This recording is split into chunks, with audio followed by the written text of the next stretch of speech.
모임을 가졌는데 한 분이 자리에 앉자마자 대뜸 하시는 말씀이 목사님 정말 말세가 된 것 같아요. 이렇게 이야기하시는 겁니다. 그래서 왜 그렇게 생각하십니까? 여쭤봤더니 요즘 보십시오. 우크라이나 러시아 전쟁이 끝날 줄도 모르고 계속되고 있고 또 자칫하면 3차 세계대전으로 번지지도 않겠는가 이런 말들도 나오고 있지 않느냐는 것이죠. 그리고 더구나 이런 전쟁에 총칼만 싸우는 것이 아니고 나중에 자칫 핵이 왔다 갔다 하면 결국 세상이 끝난 거 아니겠습니까? 이런 이야기를 하셨습니다. 뿐만 아니고 온 세계 곳곳에서 물난리가 벌어지고 갑자기 불어닥친 추위 한파로 인해서 온 땅이 꽁꽁 얼어붙는 이런 일도 벌어지고 있습니다. 어제 잠시 제가 서치를 해보니까 미국의 워싱턴이 영하 77도를 기록했다 이런 기록이 있더라고요. 그래서 이게 진짜가 아닌가 안 믿길 정도로 그런 충격적인 일도 있었습니다. 퀸즐랜드 같은 이런 곳에는 계속의 사이클론이 계속 방문하죠. 한번 불면 온 집달이 쑥대밭에는 이런 어려움들을 겪고 있고 코로나 이후의 질병의 문제는 여전히 우리에게 아주 중요한 문제가 되고 있습니다. 거기다가 이미 잘 아신 것처럼 강진이 저 터키와 시리아 지역에 일어나서 많은 사람이 죽는 이런 사고들이 온 지구 땅에 계속해서 일어나고 있고 이런 일들이 주님께서 말씀하셨던 대로 되고 있는구나 하는 것을 우리가 생각하기 때문에 그렇습니다. 처음엔 지진 때문에 사상자가 수백 명이다, 수천 명이다 그러더니 어제는 보니까 2만 4천 명이 넘었다 이렇게 이야기하고 있고 얼마나 더 늘어날지 알 수가 없다 이런 이야기를 하는 보도를 볼 수 있습니다. 그런 와중에 또 구조대들은 얼마나 헌신적인지 한 명이라도 생명을 더 살려보겠다고 노력하고 열심히 구조해서 111시간 만에 구조했다, 115시간 만에 구조했다 이런 좋은 소식도 들려오는 것을 볼 수 있습니다. 이번 지진과 또 구조되는 현장을 보면서 과거에 한국에 있었던 삼풍백화점이 무너져서 어려움을 당했던 그 기억이 새롭게 났습니다. 1995년이었죠. 6월 29일 날 오후 6시에 한참 백화점에 사람들이 많은 그 시간에 이 삼풍백화점이 무너짐으로 약 한 1000명 정도의 사람들이 쇼핑하던 사람들 혹은 직원들 이런 사람들이 그 건물에 깔려서 매몰이 되고 말았습니다. 결과적으로 나온 결과를 보니까 사망자가 502명이었고 부상자가 937명, 6명이 실종 이런 엄청난 사고가 벌어졌습니다. 온 나라가 충격을 받았고 또 TV에서는 며칠 동안 계속해서 생중계로 방영이 됐고 혹이라도 한 사람이 구조되면 그 구조된 사람 때문에 또 온 매스컴이 거기에 대해서 달려드는 일들을 겪었습니다. 그때 여러분 기억하시겠지만 마지막 생존자로 구조받았던 3명이 있었죠. 한 사람은 11일 만에, 한 사람은 13일 만에, 또 한 사람은 15일 만에 기적적으로 구출받는 이런 일들이 있었습니다. 그 중에 한 사람이 당시 21살의 최명석이라는 청년이 있었습니다. 이 청년이 대학을 다니는 중이었는데 대학을 휴학하고 그 삼풍백화점 지하 1층에 있는 수입 신발 코너에서 아르바이트를 하고 있었다 그럽니다. 그날따라 친구가 찾아와서 친구랑 같이 식당에 가서 간단하게 음식을 먹고 돌아오는 길에 바닥이 무너지고 천정이 내려앉는 이런 끔찍한 사고를 당했다는 것입니다. 때마침 다행히도 에스컬레이터가 이렇게 비스듬하게 되지 않습니까? 그 위에 천정이 내려앉은 다음에 그 밑에 약 1.5m 정도의 공간 안에 이 청년이 갇히게 됐다는 겁니다. 거기서 11일 버틴 다음에 구조가 되었다는 것입니다. 그 캄캄한 어둠 속에서 이 11일 동안 있으면서 얼마나 힘들었겠습니까? 이야기를 들어보면 처음에는 여기저기서 사람들의 소리도 들리기도 하고 혹은 죽어가는 신음소리가 들리기도 했는데 시간이 점점 가면 갈수록 그 소리도 다 사라지고 이제 자기 혼자밖에 안 남았다는 생각이 드니까 나도 이제 죽겠구나 이런 죽음의 공포가 그에게 밀려왔다 그럽니다. 가장 큰 문제는 뭐였는가 하면 11일 동안 있으니까 꼼짝도 못하고 있으니까 목이 너무 마르고 또 배가 점점 아주 고파오더라는 것입니다. 목이 너무 타는 갈증을 느끼고 있는데 때마침 천정에서 물이 한 방울 한 방울 떨어지더라는 겁니다. 그래서 거기다 입을 갖다 대고 그 물을 받아 마시면서 10일을 버텼다 그럽니다. 아마도 위에서 구조하던 분들이, 소방대원들이 먼지도 깔아앉히고 하느라고 물을 막 뿌렸는데 그런 물들이 섬에 스며들어서 거기에 있는 청년에게 떨어진 게 아닌가, 사람들 이렇게 추정을 볼 수 있습니다. 또 하나가 배고픔인데 너무 배가 고프니까 도저히 뭐라도 있을까 싶어서 그 어두운 가운데 손을 막 더듬었는데 뭐가 손에 잡혔는가 하면 종이 박스가 손에 잡히더라는 겁니다. 그 종이 박스를 가져다가 그걸 잘게 찢은 다음에 그걸 갖다가 떨어지는 물방울에다가 적셔서 불린 다음에 그걸 먹었다는 겁니다. 뭐라도 먹어 살 것 같으니까 그 종이라도 먹고 살겠다, 이런 마음으로 10일을 버틴 다음에 거기서 구조가 되었다는 것입니다. 여러분, 사람이 살아간 동안에 가장 기본적이고 가장 근본적인 욕구는 결국은 먹는 것, 마시는 거죠. 배고픔과 굶주림, 이게 해결이 안 되면 다른 건 아무 갖다 줘도 아무 소용이 없는 것이죠. 이게 해결되어야만 되는 것입니다. 우리가 잘 아는 것처럼 메슬로우가 인간의 욕구를 5단계로 이야기하면서 제일 아래층에 제일 밑에 있는 게 바로 먹고 사는 생존의 욕구다, 그렇게 이야기합니다. 이게 해결되어야 그 다음에 안전에도 있고 성취욕도 있고 이런 욕구가 발생된다고 이야기하는 것입니다. 안타깝게도 지금도 지구촌 곳곳에서는 굶어 죽는 사람이 1,400만 명이나 된다는 보고를 볼 수 있습니다. 그리고 그 중에 안타깝게도 거의 절반은 다 어린 아이라는 것입니다. 특별히 동아프리카에 있는 저 소말리아, 에티오피아, 케냐 이런 지역에서는 많은 아이들이 지금도 굶어 죽고 있는데, 특히 이 나라들이 거의 미래 수입률 90% 이상을 우크라이나, 러시아 이런 곳에 수입을 해왔는데, 이 나라들 전쟁을 하느라고 이 식량 공급이 끊어지니까 먹고 사는 문제에 큰 지장을 받고 있다는 것입니다. 그래서 거기다가 코로나 덮쳤죠. 그러니까 코로나가 덮치고 이 전쟁을 인하여서 이제 굶어 죽는 사람, 아이들의 숫자가 6배가량 늘어났다, 이런 소식을 들을 수가 있습니다. 혹 여러분도 살아오신 동안에 너무 배가 고프고 너무 목이 탈을 타고 이런 경험을 혹 하신 적이 있는지 모르겠습니다. 우리가 이렇게 먹을 것이 있고 마실 것이 있다는 사실만 갖고도 오늘 참 감사해야 될 일이 아니겠는가 하는 생각이 듭니다. 그래서 음식 투정하는 사람들은 다 아프리카 한 번씩 보내야 될 것 같습니다. 그래서 우리가 먹는 것 자체만 얼마나 감사한지 하는 것을 생각하게 되는 것입니다.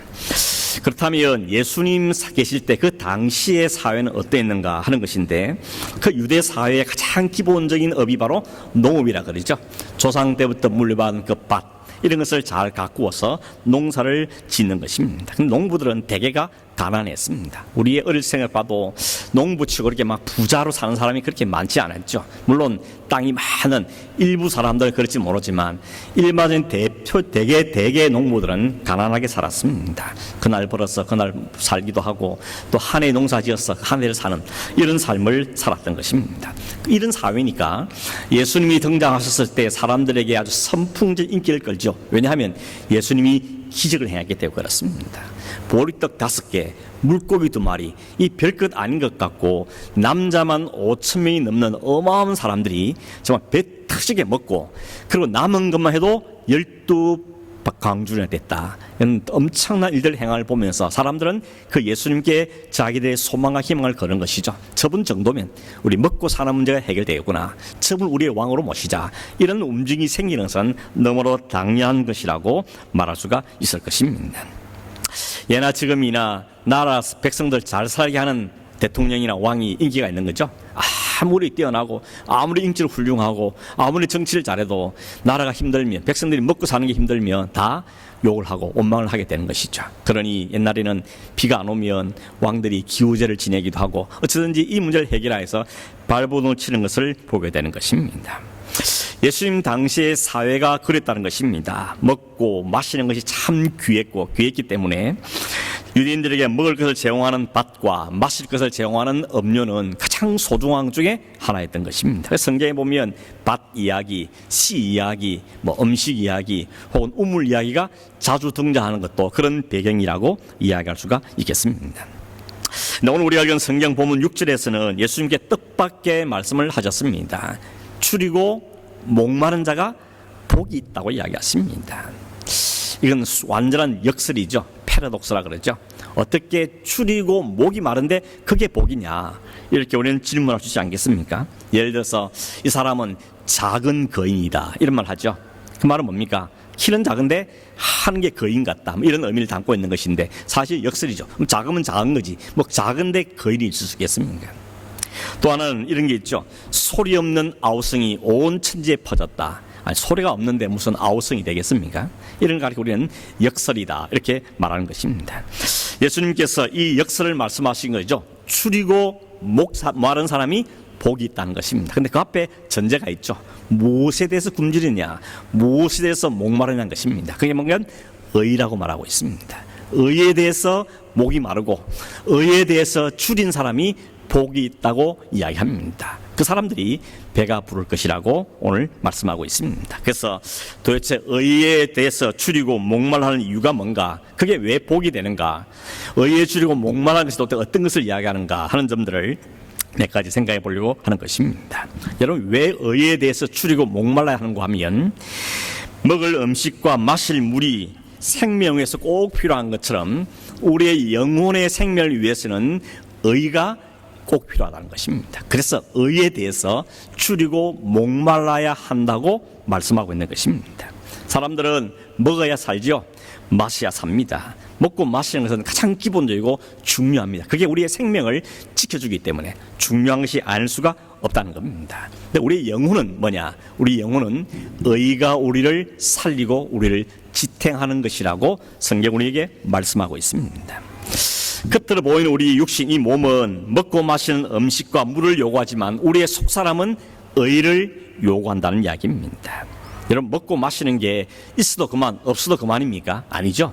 꼭 있어야 됩니다. 먹는 게 없으면, 마시는 게 없으면 다른 모든 것이 의미가 없게 되는 것입니다. 그것처럼 의라는 것도 영혼을 살려내고 영혼을 지켜내기 위해서는 의가 반드시 필요하다는 것입니다. 오늘 성경에 사용된 추린다, 목마름이다 이렇게 말했는데, 이 말을 헬라 단어를 조금 설명해 보면, 추린다는 말의 헬라 단어의 뜻은 뭔가 하면, 내가 조금 전에 점심을 먹었지만 일 한번 하고 왔더니 또 출출하구나, 혹시 냉장고에 뭐 먹을 게 없나 하고 문을 열면서 느끼는 그 배고픔 정도가 아니라는 것입니다. 조금 전에 말씀드렸지만 삼풍백화점에 근무에 깔려서 11일 동안 아무것도 먹을 수 없어서 종이 상자를 찢어서 그걸 불려서 먹어야 되는 그 배고픔, 그게 바로 오늘 성경이 말하는 추리다 하는 그 말의 배고픔의 의미라는 것입니다.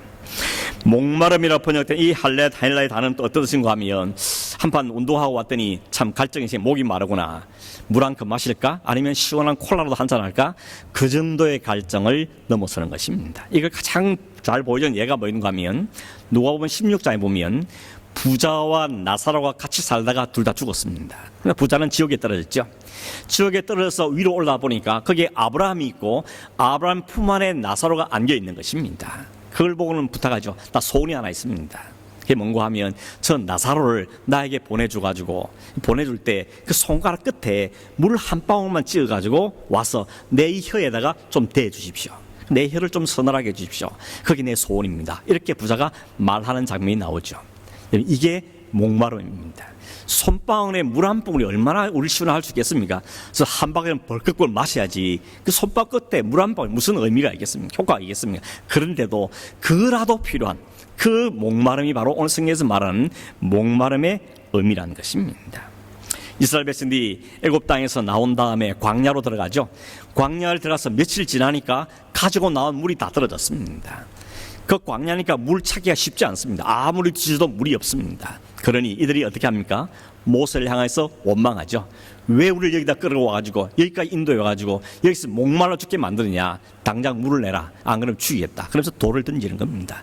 그때 그 갈급한 마음, 그 타는 목마름이 바로 여기서 말하는 목마름의 의미라고 말할 수가 있는 것입니다. 그런데 주님께서는 그 물과 떡에 대한 목마름이 아니고 굶주림이 아니라 그 대상이 의라고 말씀하고 있는 것입니다.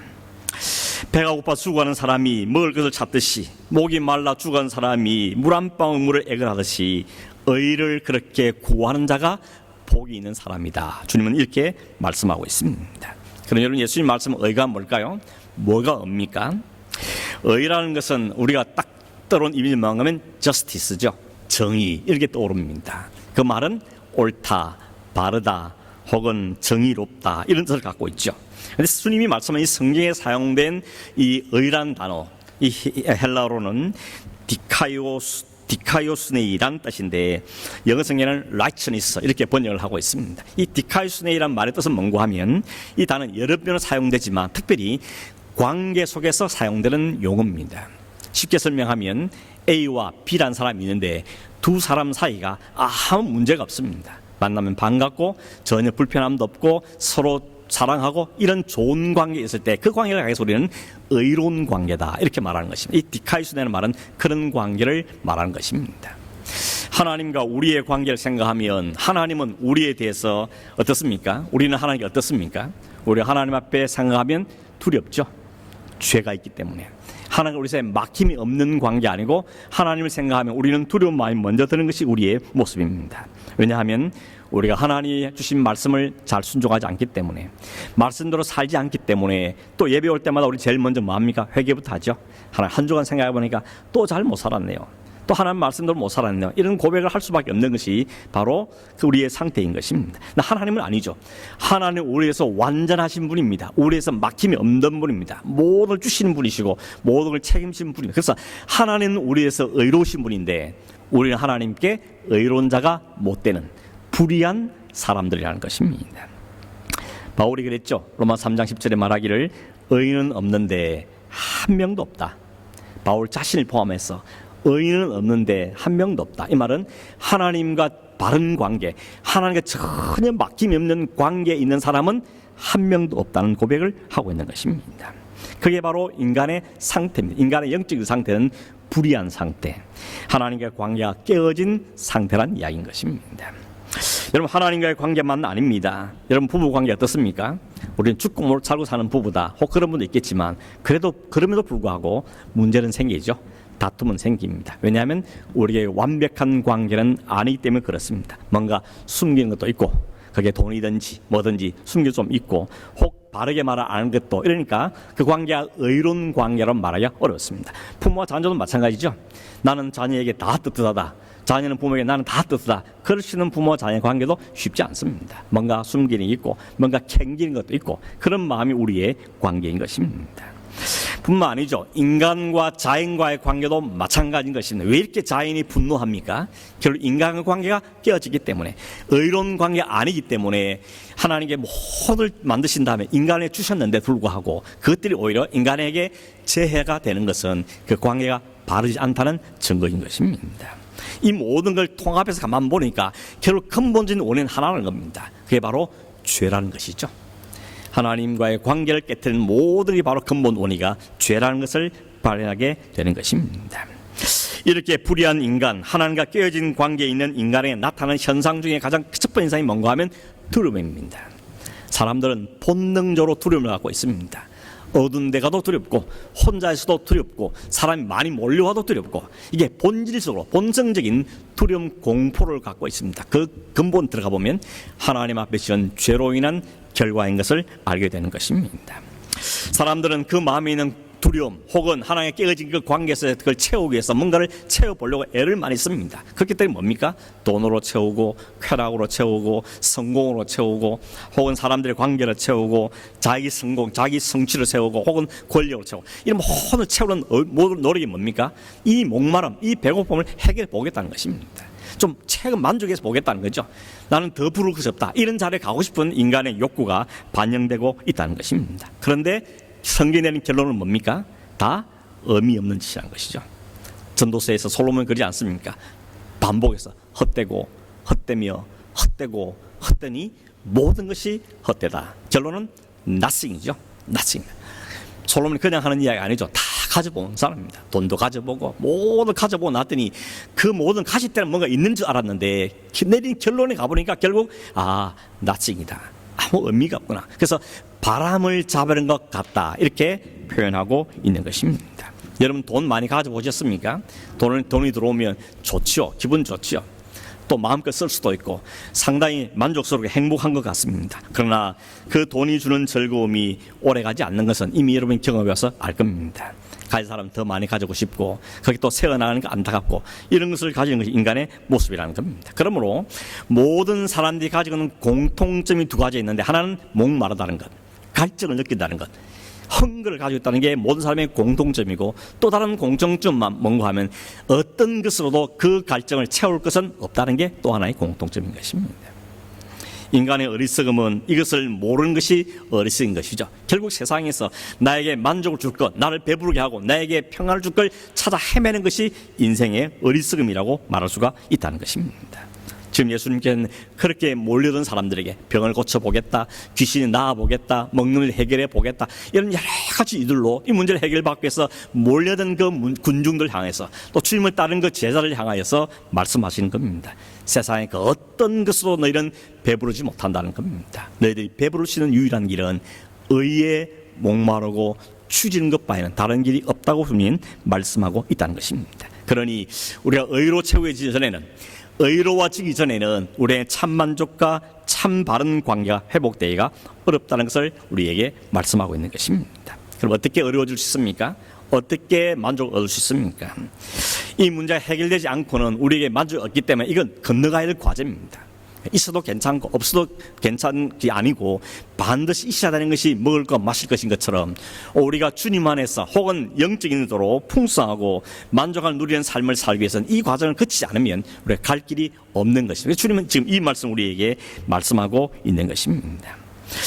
유대인들이, 또 이스라엘 사람들이, 또 오늘 사람들이 오해하고 착각하고 있는 뭔가 하면, 우리가 선하게 살면, 열심히 살면, 이걸 다 지켜내면 라고 도전하는 게 있는데, 그게 뭔가 하면 법이죠. 성경은 그걸 율법이라고 말합니다. 하나님은 율법을 내가 다 지켜내겠다, 다 지킴으로 내가 의에 이르겠다, 영생에 이르겠다 라고 사람들은 도전해왔던 것입니다. 그러나 성경은 뭐라고 말씀하십니까? 로마서 3장 20절에 24절 말씀을 한번 보겠습니다. 로마서 3장 20절에 24절 보십시오. 그러므로 율법의 행위로 그의 앞에 의롭다 하심을 얻을 육체가 없나니 율법으로는 죄를 깨달음이니라. 율법을 지켜보겠다고 다들 도전하는데 지켜낼 사람이 없다는 것입니다. 그래서 이제는 율법 외에 하나님의 한 의가 나타났으니 율법과 신자들에게 증거를 받은 것인데 곧 예수 그리스도를 믿음으로 말미암아 모든 믿는 자에게 미치는 하나님의 의인이 차별이 없느니라. 모든 사람이 죄를 범하였음에 하나님의 영광에 이르지 못하더니 그리스도 예수 안에 있는 속량으로 말미암아 하나님의 은혜로 값 없이 의롭다 하심을 입은 얻은 자가 되었느니라. 율법이 아니고, 인간의 노력이 아니고, 인간의 공로도 아니고, 선행도 아니고, 하나님이 제공하신 의, 다른 의, 하나님이 모든 사람을 주신 은데, 그 의를 얻는 방법은 예수 그리스도를 믿음으로 영접하는 것, 그게 바로 하나님이 제공하신 의다 라고 우리에게 말씀하고 있는 것입니다. 사람들은 열심히 노력해보지만 안 된다는 것을 자기 경험을 통해서 압니다. 아무리 해봐도 안 되는구나, 아무리 해봐도 안 되는구나, 그걸 아는데 하나님도 아시는 겁니다. 너희가 아무리 해도 안 되는 건 내가 안다는 겁니다. 그래서 그것 말고 내가 제공하는 의를 줄 테니 이 의를 갖고 살라고 우리에게 말씀하신데, 그 의가 예수 그리스도시요 예수는 믿음으로 얻는 의라고 성경 말씀하고 있는 것입니다. 그래서 바울이 빌립보서 3장 9절에서 이렇게 말씀합니다. 내가 가진 의는 율법에서 난 것이 아니요 오직 그리스도를 믿음으로 말미암은 것이니 곧 믿음으로 하나님께로부터 난 의니라. 같은 이야기죠. 빌립보 성도들에게 우리가 가진 의, 내가 가진 나는 의롭게 됐는데 이 의는 내가 노력해서 얻은 것 아니고 하나님이 그리스도는 믿음을 내게 주셔서 그 믿음으로 얻게 된 의다라고 말씀하고 있는 것입니다. 우리는 어렵지 않습니다. 의가 내 안에 있지도 않고 내가 스스로 의를 만들어낼 수도 없습니다. 하나님의 관계 이미 끊어진 상태였고 하나님 앞에 죄인으로 마땅히 죽을 죄인들입니다. 저주밖에 남은 것이 없었습니다. 그런데 우리가 하나님이 제공하신 의인 예수 그리스도를 믿음으로 영접하면 그 그리스도와 함께 십자가에 죽고 그리스도 함께 부활하심으로 하나님께서 허하신 그 완전한 의가, 예수 그리스도의 그 의가 우리에게 다 덮여진다는 것입니다. 이걸 가리켜서 덮여진 의다 혹은 전가된 의다 이렇게 표현하는 것입니다. 여러분, 그렇다면 의에 추리고 목말하는 건 무슨 뜻일까요? 아니, 의를 줬다며 그럼 의로움 됐는데 왜 또 의에 대해서 추리고 목말라야 되는가? 그 말은 무슨 생각을 여러분, 의에 추리지 않으면, 목마르지 않으면 복이 없다, 이런 조건으로 주신 말씀이 아닙니다. 반대입니다. 참 너희들 보내 복되다, 어떻게 이렇게 의대로 추리고 목마른 사람이 됐냐? 너희는 참 복되다. 너에게 배부름이 주어질 거다. 주님 지금 이렇게 말씀하고 있는 것입니다. 여러분, 성도란 단어 뜻이 뭡니까? 거룩한 무리죠. 이미 의롭고 거룩한 사람이 된 사람을 우리는 성도라고 이야기합니다. 믿음을 통해서 예수 그리스도의 완전한 의를 가진 사람이 성도입니다. 그런데 왜 우리가 또 추리고 목말라 해야 한다고 말씀하는 것입니까? 그 말은 이런 거죠. 우리가 두 사람이 죽고 살지 못해서 결혼을 했습니다. 결혼을 하면 부부가 되면 다 된 줄 알았더니 그게 아닙니다. 그때부터 사랑은 시작해야 되는 거죠. 열심히 노력해야 되는 것입니다. 남편 아내를 더 이해하고 더 사랑하고 더 애써야 되고, 아내도 남편을 순종하고 배워하고 알아가고, 그러면서 사랑을 더 깊이 가는 것입니다. 그거 안 되면 깨어지는 것이죠. 그렇기 때문에 하나님이 우리를 의인이라고 말씀하시고 우리 신분적으로 의인이 됐지만 우리가 의인됨의 삶을 살기 위해서 몸부림침 우리 있어야 되는 거예요. 그래서 나에게 의를 주심이 누군지를 더 잘 알고, 나에게 이 의를 주시에 주님이 뭘 하신지를 더 배우고 알게 되고, 그걸 내 삶에 깨달아고 알아갈 때 그 하나님에 대한 사랑이 더 감격이 나오고, 야, 이런 사랑 내가 받았단 말이야, 내가 이런 사랑 내게 주셨단 말이야, 이렇게 내가 의롭게 된 거야. 그러면서 하나님을 더 사랑하고 그 주님 위해 살고 싶은 마음이 일어나는 그 갈망의 상태를 가리켜서 의에 줄이고 목마른 자라고 말씀하고 있는 것입니다. 여러분, 이것이 우리가 열심히 해야 되는 대로 같으면 참 가능성이 없는 일이지만 하나님 이걸 선물로 주셨다고 하잖아요. 그러니까 얼마나 땡큐입니까? 하나님 이것마저도 하나님 우리 안 되는 줄 알고 우리에게 예수를 통하여서 이걸 주시고 성령을 통해 우리에게 은혜를 주셨다고 우리에게 말씀하고 있는 것입니다. 여러분, 신분하고 그렇게 사는 건 차이가 있죠. 내가 그리스도인이라는 하고 그리스도인답다는 좀 차이가 있죠. 아직도 우리는 미완성이고 공사 중인 사람들이기 때문에 여전히 그리스도인다운 삶을 추구할 수밖에 없는 상태에 있는 사람들인 것입니다. 그런 사람들에게 어떤 복이 있다 그럽니까? 그 사람이 어떤 복이면 배부름이 복이 있다고 말씀하고 있습니다. 의에 줄이고 목마른 사람은 배부르다. 그런데 그 배부름을 잘 표현하고 있는 성경이 바로 시편 23편이라 생각합니다. 여러분 잘 아시죠? 여호와는 나의 목자시니 내가 부족함이 없구나 깨닫게 된 것입니다. 그가 나를 푸른 초자로 이끄시고 쉴 만한 물가로 인도하시는구나. 내 영혼이 그래서 소생하게 되었구나. 자기 이름을 위해서 우리를 의의 길로 인도하시는구나. 혹시라도 만일 내가 사망의 엄청난 골짜기를 다닐 항을 만난다 할지라도 내가 해를 두려워하지 않을 것은 주께서 지팡이와 막대기로 우리를 지키고 보호하기 때문이라는 것입니다.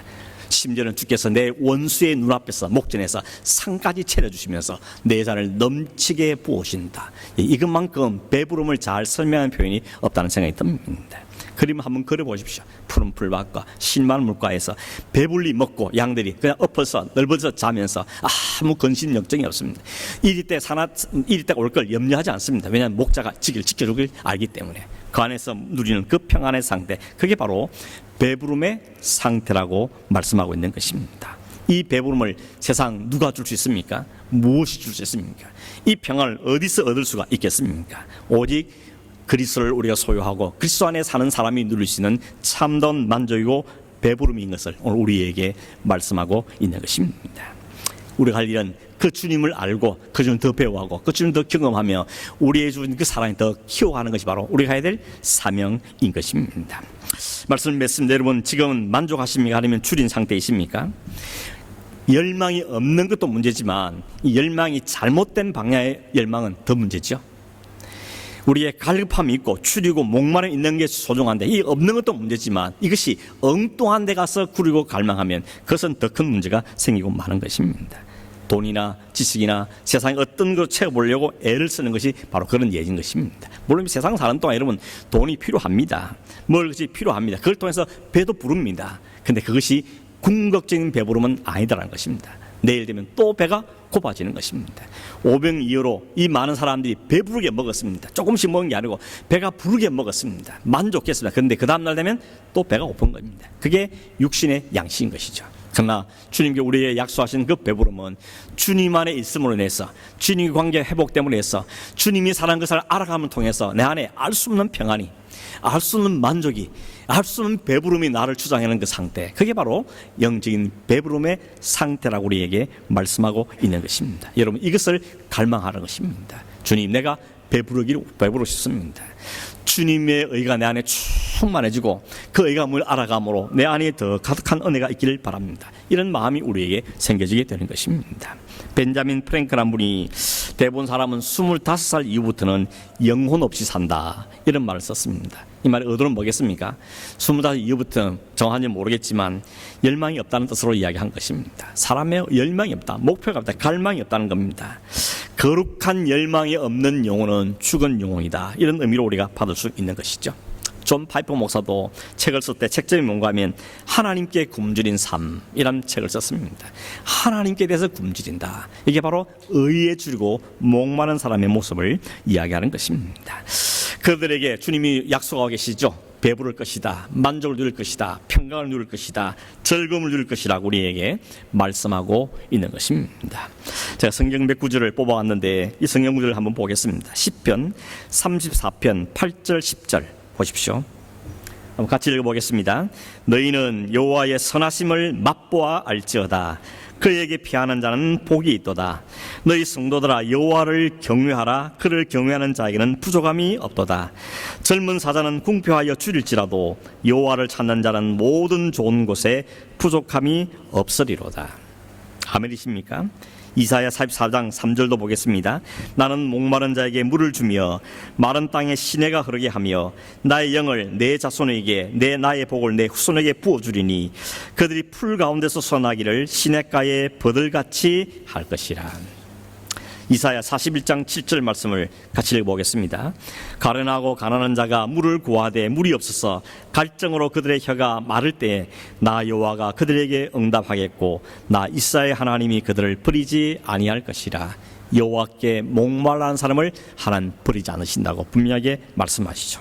마지막 이사야 58장 11절에 보면 여호와가 너를 항상 인도하여 메마른 곳에서도 내 영혼을 만족하게 하며 내 뼈를 견고하게 하리니 너는 물된 동산 같겠고 물이 끊어지지 아니하는 샘 같을 것이라. 이 주님이 정하신, 하나님 정하시는 풍성함과 배부름의 은혜를 누리며 살아가는, 맛보아 살아가는 우리 모든 성도 되기를 주의 이름으로 축원합니다.